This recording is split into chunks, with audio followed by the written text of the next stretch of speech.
पादप जल संबंध, प्लांट वाटर रिलेशन। जल जीवित कोशिकाओं के प्रोटोप्लाज्म का सर्वाधिक सबसे इम्पोर्टेंट इनऑर्गेनिक घटक है, इनऑर्गेनिक कंपोनेंट है। कोशिकाओं में संपादित होने वाली जैविक क्रियाओं का होना या ना होना जल की उपलब्धता एवं अनुपलब्धता पर निर्भर करता है।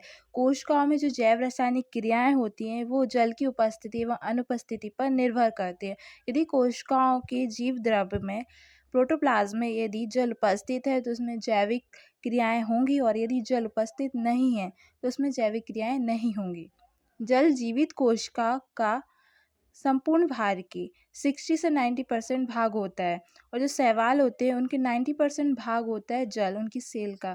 तो जीवित कोशिकाओं के जो संपूर्ण भार है उसका 60 से 90% भाग जल ही होता है, और शैवालों में 90% तक जो भाग होता है वो जल ही होता है, सेल का।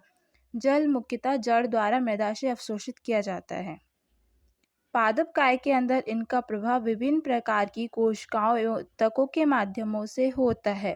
प्लांट का जो शरीर होता है उसमें वाटर एक जगह से दूसरी जगह विभिन्न माध्यम जैसे कि कोशिकाओं और ऊतकों के द्वारा जाता है। जो रूट है, रूट से प्लांट के अन्य भागों में वाटर जो है जाइलम के द्वारा जाता है। रूट से लीफ तक जो है जाइलम के द्वारा जाता है। और जब जड़ के द्वारा जल अवशोषित किया जाता है उस समय पौधों के शरीर में बहुत सी भौतिक क्रियाएं होती हैं, जैसे कि विसरण, पराशण, अंतःशोषण, जीवद्रव्य विकुचन, रसारोहण, बाष्पोत्सर्जन आदि क्रियाएं संपन्न होती हैं। जल अवशोषण के समय इन क्रियाओं के होने के कारण पौधों और जल के बीच में एक विशेष संबंध स्थापित हो जाता है, एक विशिष्ट रिलेशन स्थापित हो जाता है, जिसे हम पादप जल संबंध कहते हैं, प्लांट वाटर रिलेशन कहते हैं।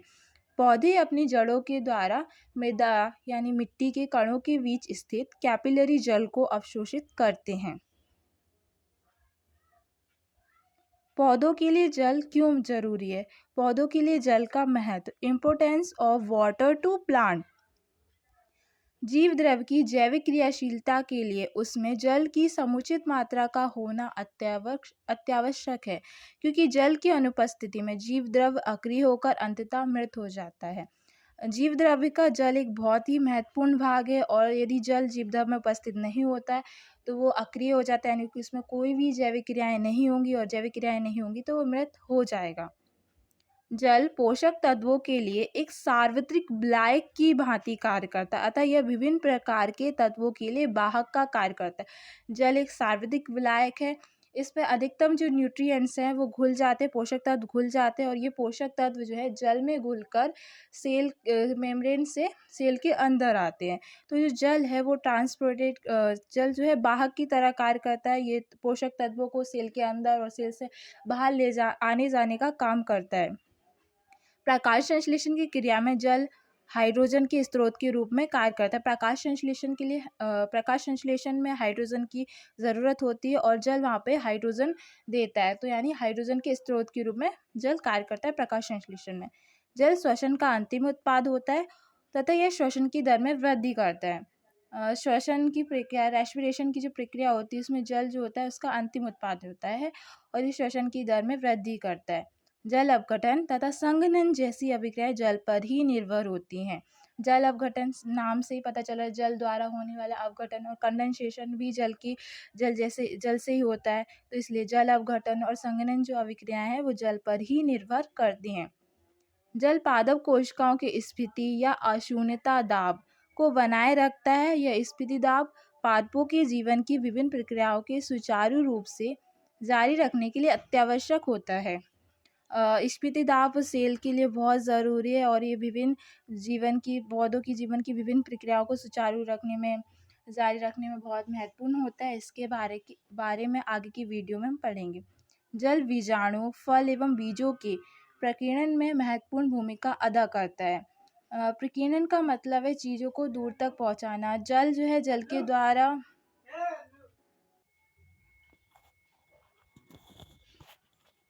जल बीजाणु, फलों एवं बीजों के प्रकीर्णन में महत्वपूर्ण भूमिका अदा करता है। जल के द्वारा जो बीजाणु, फल और बीज होते हैं वो दूर दूर तक पहुँचाए जाते हैं।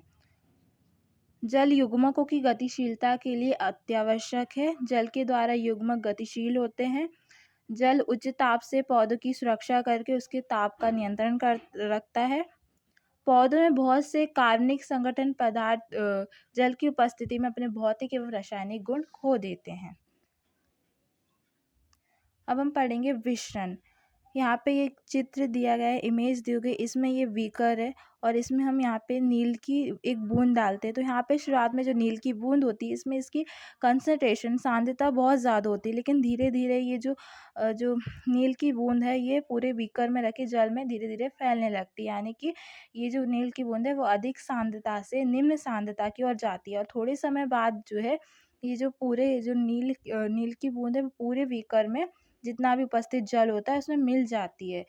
तो विसरण का मतलब है कि अधिक सांद्रता से निम्न सांद्रता की ओर गमन करना, और जब तक कि बराबर मात्रा नहीं हो जाती है, मतलब जितना स्थान उपस्थित है उसमें बराबर मात्रा में ये जो पदार्थ है विसरण करने वाला वो पहुंच ना जाए। तो इसकी परिभाषा देख लेते हैं। परिभाषा: किसी ठोस, द्रव या गैस के अणुओं या आयनों का अधिक सांद्रता वाले क्षेत्र से कम सांद्रता वाले क्षेत्र की ओर गमन विसरण कहलाता है।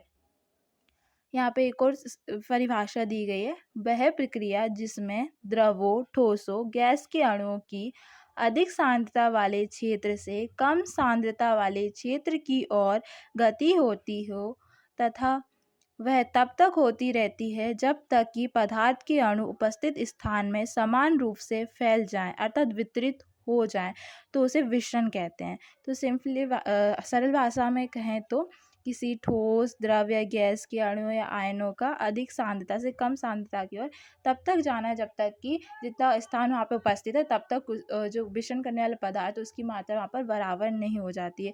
एग्जाम्पल यहाँ पे है, एक इत्र की शीशी को कमरे के एक कोने पर खोला जाता है तो कुछ समय पश्चात कमरे के अन्य कोनों में इत्र की खुशबू आने लगती है।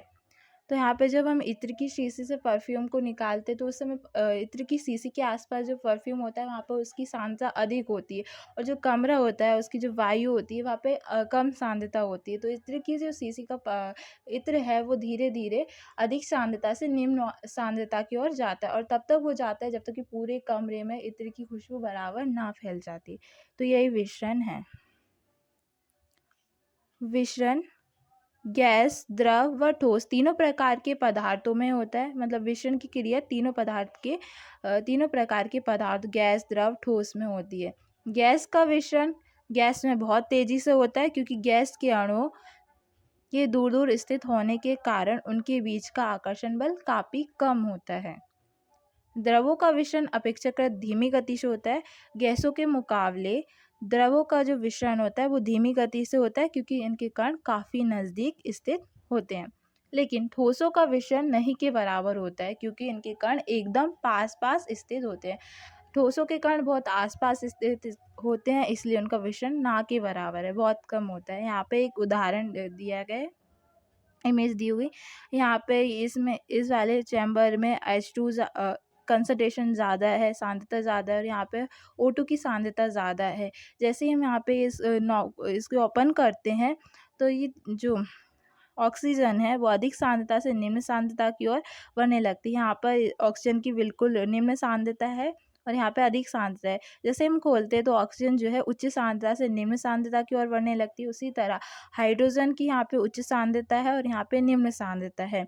तो यहाँ से ओपन करने पर हाइड्रोजन भी उच्च सांद्रता से निम्न सांद्रता की ओर बढ़ने लगती है और जब तक ये दोनों उच्च सांद्रता से निम्न सांद्रता की ओर बढ़ती है जब तक कि दोनों ओर इनकी मात्रा बराबर ना हो जाए। अब हम पढ़ेंगे विसरण को प्रभावित करने वाले कारक, फैक्टर अफेक्टिंग डिफ्यूजन। विसरण करने वाले पदार्थ का घनत्व, जिस पदार्थ का विसरण हो रहा है उसका घनत्व, density of diffusion substance. Graham के विसरण के नियम के अनुसार गैसों एवं पदार्थों के अणुओं के विसरण की दर उनके घनत्वों के वर्गमूल के विलोमानुपाती होगी। इसका अर्थ यह है कि भारी गैसों एवं अधिक घनत्व वाली गैसों एवं पदार्थों का विसरण कम घनत्व वाली गैसों एवं पदार्थों की अपेक्षा धीमी गति से होता है। जिस गैस या पदार्थ का घनत्व जितना अधिक होगा उसका विसरण उतना ही अधिक होगा। विसरण माध्यम का घनत्व, जिस माध्यम में विसरण हो रहा है उसका घनत्व, जैसे कि इत्र वाले उदाहरण में इत्र पदार्थ था जिसका विसरण हो रहा है और वहाँ की जो वायु है कमरे की वो उसका माध्यम था। तो यहाँ पे बोल रहा है कि विसरण माध्यम का घनत्व, यानी कि इत्र वाले शीशे में जो वायु है उसका घनत्व। विसरण करने वाले माध्यम का घनत्व अधिक होने पर विसरण की दर कम हो जाती है। यदि इस इत्र वाले शीशे का उदाहरण लें तो वहाँ पे यदि वायु का घनत्व ज़्यादा होता है, इसमें बहुत सारे धूल के कण होते वगैरह होते, तो वहाँ पे जो विसरण है वो धीमी गति से होता है क्योंकि वहाँ पे घनत्व ज़्यादा हो जाता। तो इसलिए विसरण माध्यम का घनत्व जितना अधिक होगा विसरण की दर उतनी ही कम हो जाती है। तापक्रम, विसरण करने वाले माध्यम का तापक्रम बढ़ने पर उसमें उपस्थित कणों की गतिज ऊर्जा बढ़ने के कारण अणुओं की विसरण की दर में वृद्धि हो जाती है। विसरण करने वाले जो पदार्थ है उसका अगर हम टेम्परेचर बढ़ाएं तो उसके अणु की गतिज ऊर्जा काइनेटिक एनर्जी बढ़ जाएगी और इससे उसके अणु बहुत तेजी से गति करने लगेंगे और विसरण की दर बढ़ जाएगी। विसरण दाब प्रवणता, विसरण तंत्र में उपस्थित दोनों छोर कम सांद्रता एवं अधिक सांद्रता वाले छोर के मध्य विसरण दाब प्रवणता अधिक होने पर विसरण की दर में वृद्धि होती है। दोनों विसरण माध्यम में अधिक सांद्रता वाले और निम्न सांद्रता वाले दोनों जो क्षेत्र उनके बीच जितना अंतर रहेगा विसरण की दर उतना ही तेज होगी। यदि सांद्रता अधिक सांद्रता और निम्न सांद्रता के बीच बहुत अंतर है तो बहुत तेज उनकी वो दर होगी। तो ये थे विसरण को प्रभावित करने वाले कारक। अब विसरण दाब, डिफ्यूजन प्रेशर, इसे हम डीपी भी बोलते हैं। विसरण करने वाले आयन एवं अणुओं के कारण विसरण माध्यम में एक दाब उत्पन्न होता है जिसे विसरण दाब कहते हैं।